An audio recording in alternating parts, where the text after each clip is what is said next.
For today's video, pag-usapan natin lahat ng available na blue leaders sa One Piece card game. Starting off with STO3 Crocodile. Si Crocodile yung leader ng starter deck which is STO3. Playstyle, Control. Ability, once per turn pwede ka magbalik ng 4 na Don papunta sa Don deck para makapag-bounce ng 1 character na may 5 cost or less. Para sa mga beginners, yung bounce is an ability kung saan magpapabalik ka ng card, either sa hand or sa deck. So, ang common cards na makikita niya dito is yung mga cards na may bounce effect, tulad ng effect mismo ng leader na si Crocodile.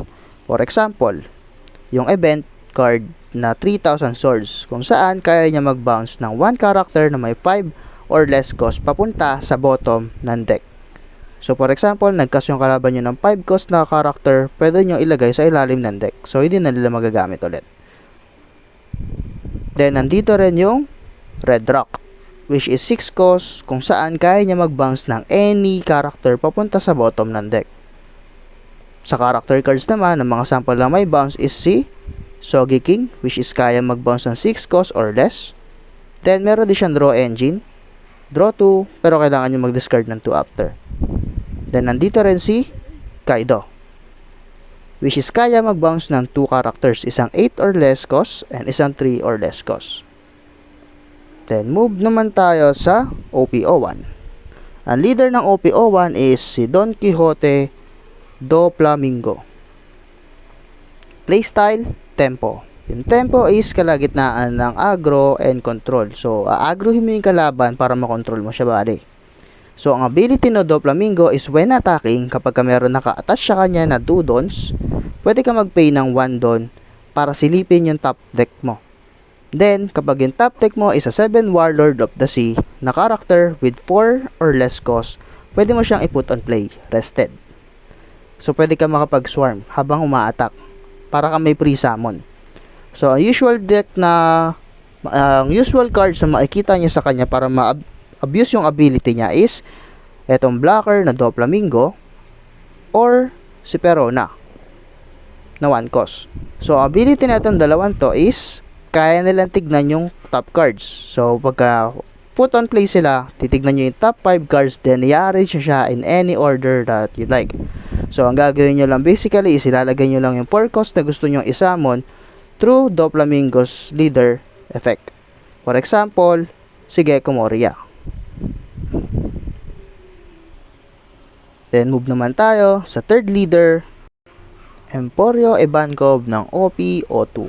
Playstyle, Combo Deck. Ability, once and during end turn, pag wala kang hand cards, draw 2. So, ang ginagawa ng Combo Deck is nagka-set ng set of specific cards, tapos, ipi-play nila at the same time. For example, yung character na sa Ivankov, 7 cost, 7k, put on play, then draw until makakuha ka ng 3 hand cards. Then, pwede ka mag-summon ng additional character na may 6 or less cost. Best example is yung 6 cost, 7k na Luffy ng Impel Down. Last but not the least is yung personal favorite natin, which is si Nami ng OPO3. Playstyle, Control. Ability, dalawa. Yung unang ability niya is when attacking, kapag may 1 don na naka-attach, magka-trash ka ng 1 card from your deck. Sounds unusual, di ba? Pero meron kasi siyang additional effect. Ang additional effect niya is once na ma-deck out ka, mag-i-instant win ka. So pagka nag-zero yung deck mo, imbes na matalo, mag-automatic win ka. So ang combo na usually ginagawa dito is Draw Engine. So mag-draw ka lang na magdodraw hanggang sa maubos yung deck mo para ma-achieve mo yung auto win. Ang sample ng cards is Sanchez Pilap, kung saan pagka kinas mo mag-draw to ka. Then si Kaya, which is 1 cost, draw 2, trash 2. And then si Zeph, which is may on-play effect na bounce ng 3 cost or less, then trash 2 ng deck. Tapos meron pa siyang ability na when attacking, kapag tumama yung attack niya, magta-trash ka ng 7 cards from your deck sa trash pile. Then, ang isang combo na ginagawa ng tao is ibabounce yung Kaya pagka-play ng Zep para mag-trash to ka sa deck, tapos meron ka ulit additional cast ng Kaya. So, mas mabilis mo mauubos yung deck mo. So, ito yung mga currently available na blue leaders ng One Piece card game. Sa tingin mo, sino pinakamalakas sa kanilang apat? Comment mo nga.